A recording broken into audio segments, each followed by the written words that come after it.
اجمعین واللعنۃ الدائمۃ علی اعداء محمد و آل محمد اما بعد وفقنا اللہ و ایاکم للعلم والعمل الصالح ان شاء اللہ تعالی۔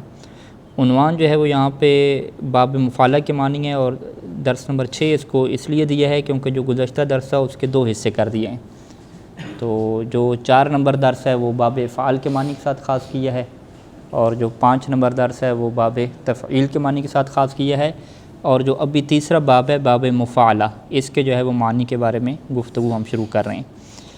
باب مفعلہ کا جو پہلا معنی ہے وہ مشارکت کے معنی میں ہے۔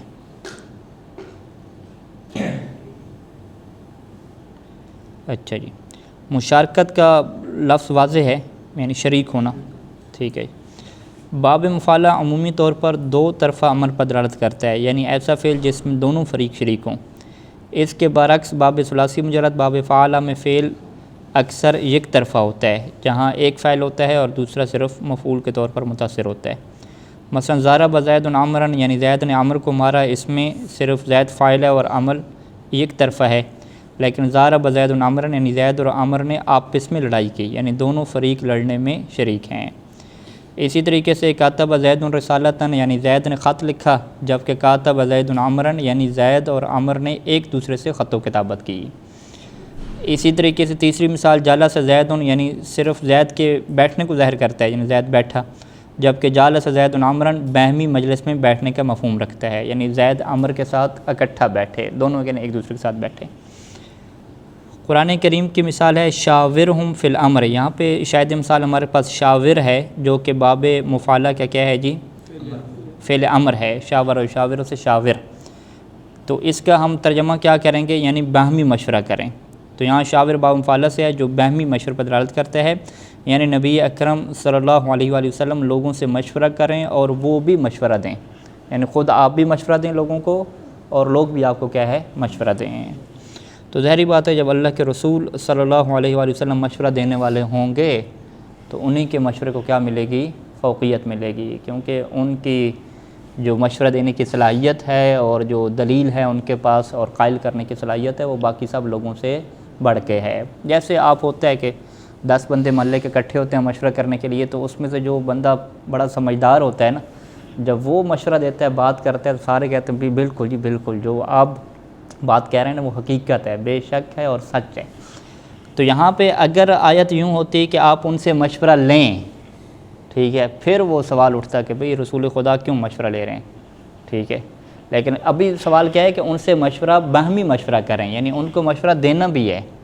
جب آپ یہ کہتے ہیں اچھا مشورہ دینا بھی ہے، پھر وہ اعتراض آیت کا ختم ہو جاتا ہے، یعنی یہ اعتراض علم صرف کے اس علم کی وجہ سے ختم ہوا۔ کون سا اعتراض؟ کہ اللہ کے رسول معصوم ہو کر غیر معصوم سے مشورہ مانگ رہے ہیں اور ان کے کہنے پہ چل رہے ہیں، ٹھیک ہے، یہ کیسا جو ہے وہ نبی ہے؟ آپ انہیں دلائیں گے کہ بھئی قبلہ صاحب آپ نے ابواب صرف میں باب مفعلہ کے معنی کو نہیں پڑھا غور سے۔ باب مفعلہ کے معنی میں ایک کون سا معنی ہے؟ مشارکت والا ہے۔ مشارکت میں کیا ہوتا ہے کہ مشورہ فقط لیا نہیں جاتا بلکہ دیا بھی جاتا ہے، اور پھر جب بڑی شخصیت مشورہ دے رہی ہو اور لوگ مشورہ دینے والے ہوں تو نتیجہ یہی نکلتا ہے کہ جو بڑی شخصیت کا مشورہ ہوتا ہے وہ قبول کر لیا جاتا ہے، چونکہ اس کے اندر دلیل قوی ہوتی ہے اور اس کے اندر سمجھداری اتنی ہوتی ہے کہ لوگ سب اس کو کیا مان لیتے ہیں، تو لہذا اعتراض ختم ہو جائے گا۔ یعنی یہ تو در حقیقت ایسا ہے کہ رسول خدا ان کو مشورہ دے رہے ہیں گویا کہ۔ اچھا، پس باب مفعلہ ایسے افعال کے لیے آتا ہے جن میں فاعل اور مفعول دونوں شریک ہوں، گو کہ نحوی لحاظ سے ایک کو فاعل اور دوسرے کو مفعول کہا جاتا ہے، مگر معنی میں یہ جو اوپر مثال ہے نا، اب ساری مثالیں ہمارے پاس چلی، کاتب زید عمرن ہے، ٹھیک ہے، نحوی اعتبار سے ترکیب کریں کیا بنے گی جی؟ عمر مفعول بنے گا، ٹھیک ہے جی۔ اسی طریقے سے ضرب زید عمرن میں عمر کیا بنے گا؟ مفعول بنے گا، ہاں، لیکن ترجمے میں یہ نہیں کریں گے ترجمہ کہ زید نے عمر کو مارا، ٹھیک ہے۔ ضرب زید عمرن اور ضرب زید عمرن کی ترکیب نحوی اعتبار سے ایک ہی ہے کہ عمر کیا بن رہا ہے؟ مفعول بن رہا ہے، لیکن صرفی اعتبار سے معنی میں کیا آ جائے گا؟ فرق آ جائے گا۔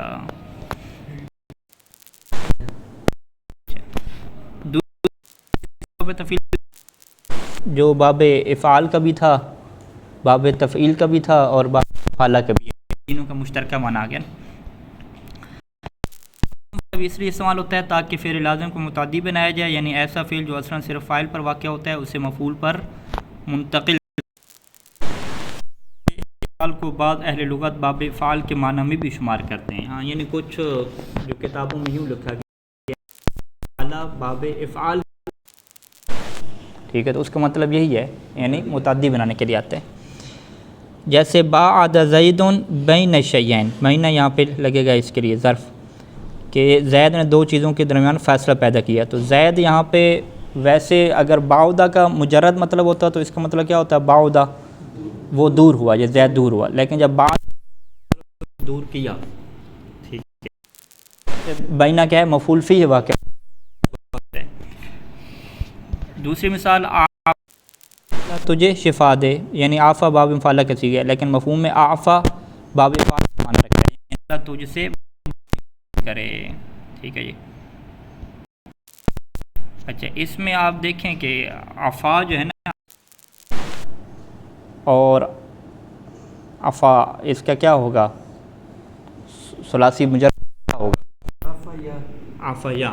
عفیا کا معنی دیکھیں کس معنی میں استعمال ہوا ہے، کھولیں جی لغت، عفیا کا معنی نکالیں۔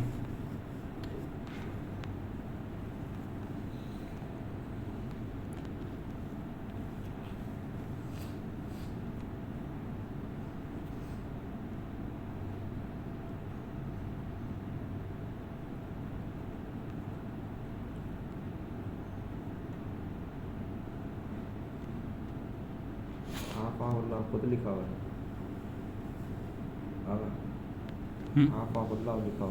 عفا مل گئے، کیا معنی؟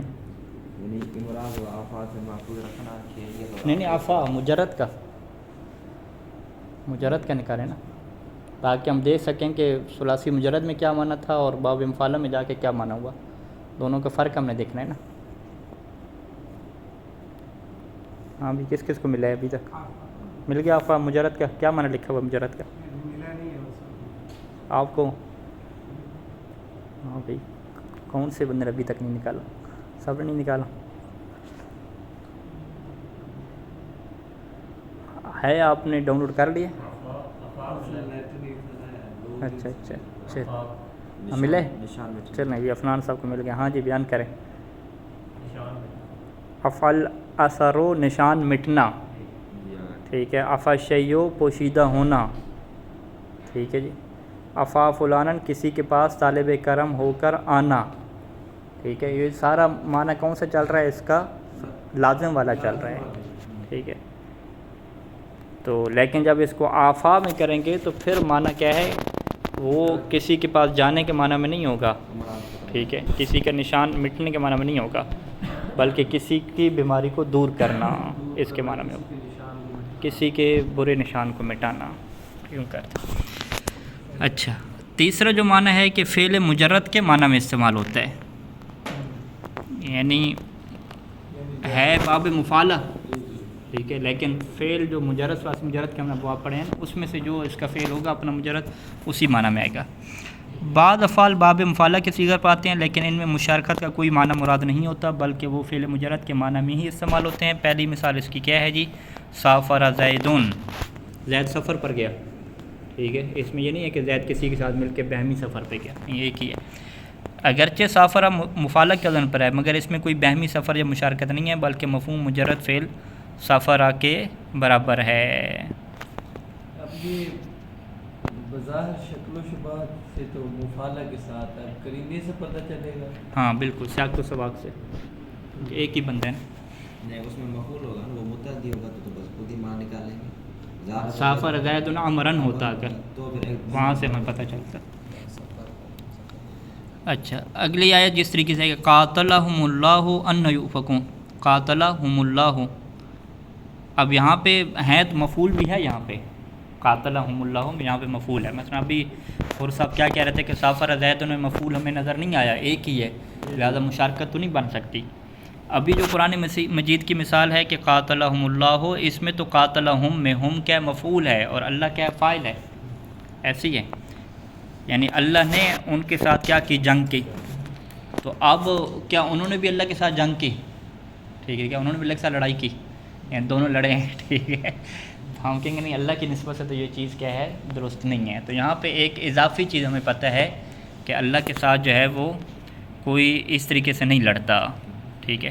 لہٰذا یہاں پہ نحوی کیا کہتے ہیں کہ اللہ ان سے جنگ کرے کہاں بھٹکائے جا رہے ہیں یہ معنی کرتے ہیں. یعنی قاتلہ کے صیغے میں کوئی مشارکت مراد نہیں بلکہ مفہوم قاتلہ کے مطابق ہے. یعنی یہ فعل مجرد کے معنی میں استعمال ہوا ہے. فقط اللہ نے کیا ان سے لڑائی کی.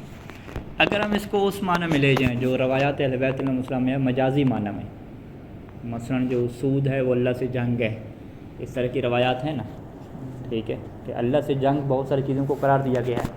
تو وہ جنگ کون سی ہے؟ نافرمانی کے معنی میں کہ اللہ نے انہوں نے کیا اللہ کی نافرمانی کی.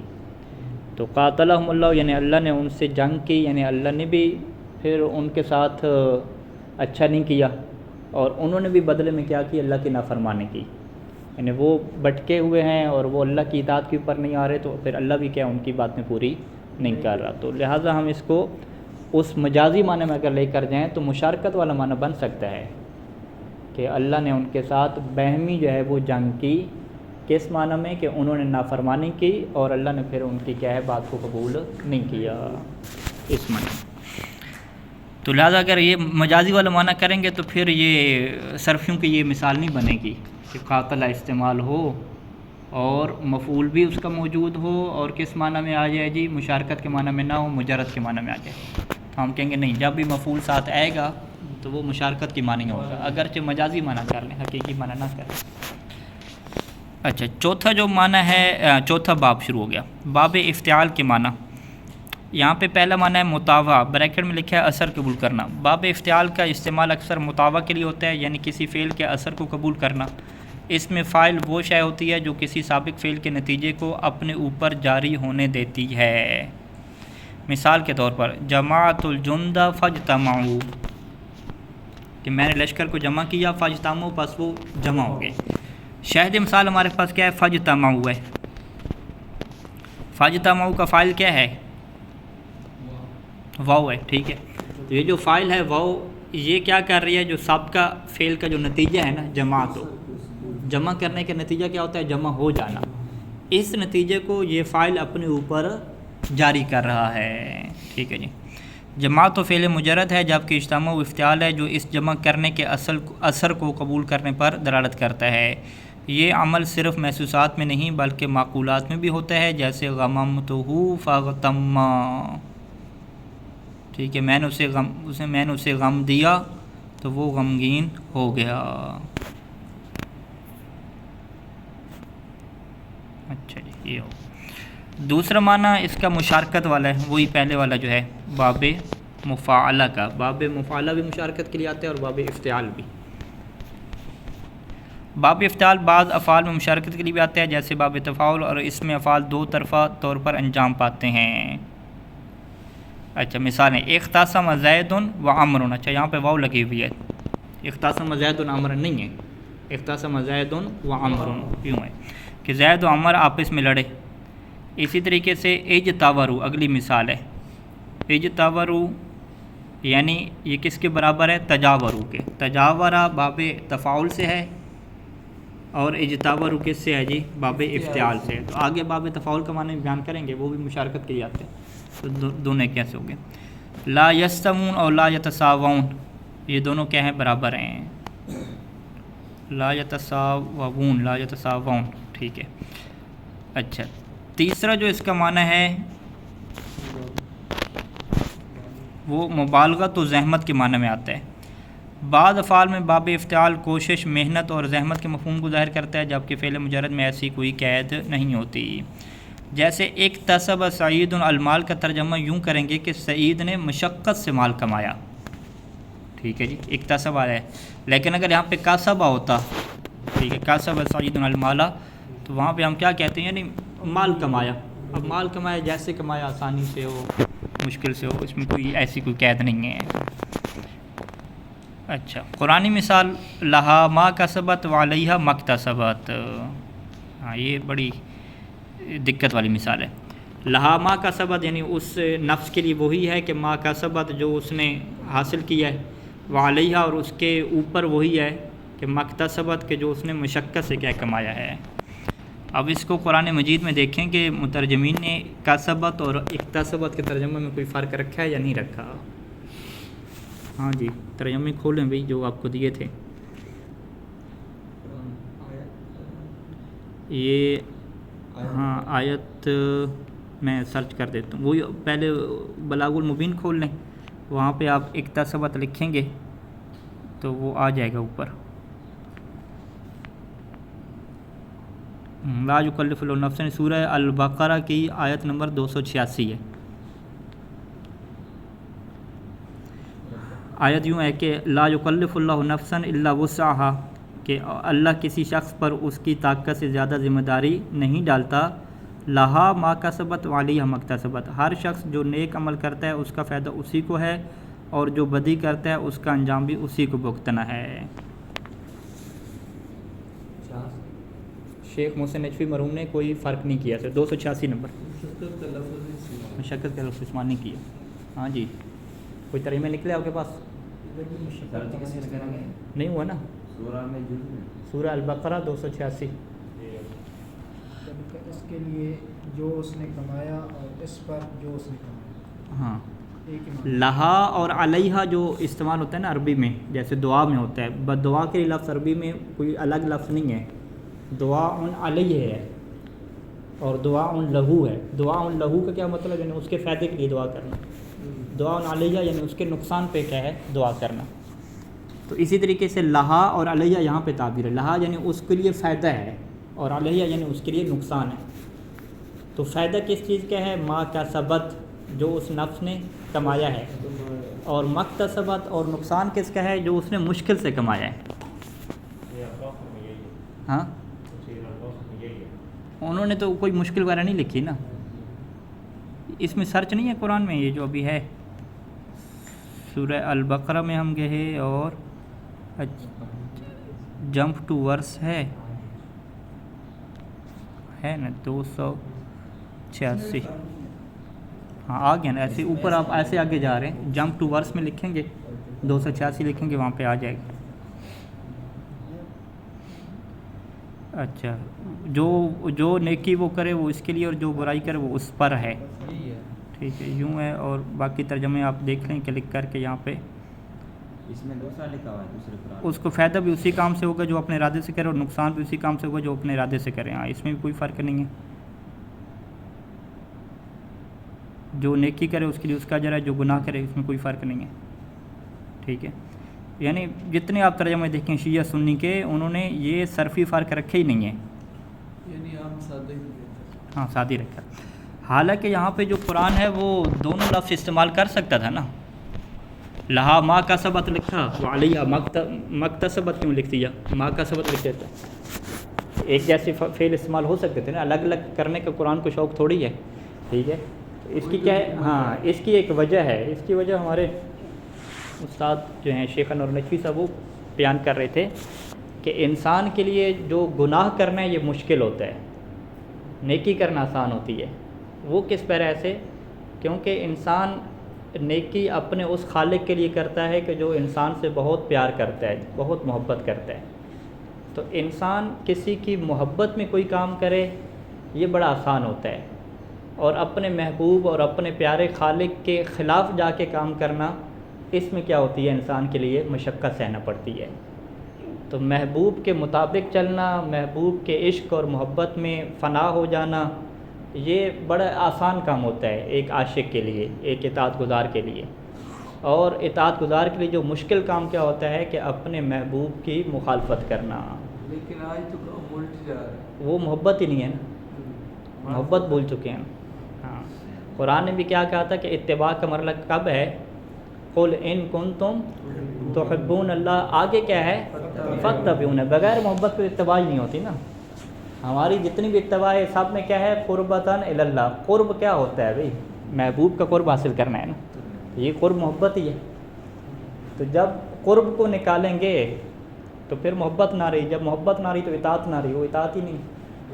تو جو لوگ قرب رکھتے ہیں اور اللہ سے ملاقات اور اللہ کی محبت اور یہ چیزیں رکھتے ہیں, ان کے لیے نیکی کرنا آسان ہوتا ہے. لہذا قرآن نے کیا کہا, یعنی واللہ عالم بالصواب, ما کسبت استعمال کیا, کہ جو بھی انسان نیکی کرتا ہے اس کو اس کی جزا ملتی ہے. یہاں پہ کاسب استعمال کیا جس میں مشقت بھی ہو سکتی ہے اور مشقت نہ بھی ہو, دونوں ہو سکتے ہیں کیونکہ مشترکہ ہے.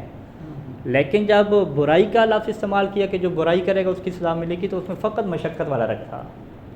تو اس سے کیا پتہ چلتا ہے کہ ایک انسان کے لیے برائی کی طرف جانا اس کے لیے دلی ٹینشن کا سبب بنتا ہے, دلی سکون کا سبب نہیں بنتا. لہذا جو چیز انسان ٹینشن لے کر کرے اس سے یہ کہتے ہیں کہ اس نے بڑا مشقت والا کام کیا ہے, اور جو چیز انسان کو سکون دے اس میں کیا ہوتی ہے, آسانی ہوتی ہے. یہ دیکھیں جی سر میر کے کتنے راز چھپے ہوئے ہیں اندر.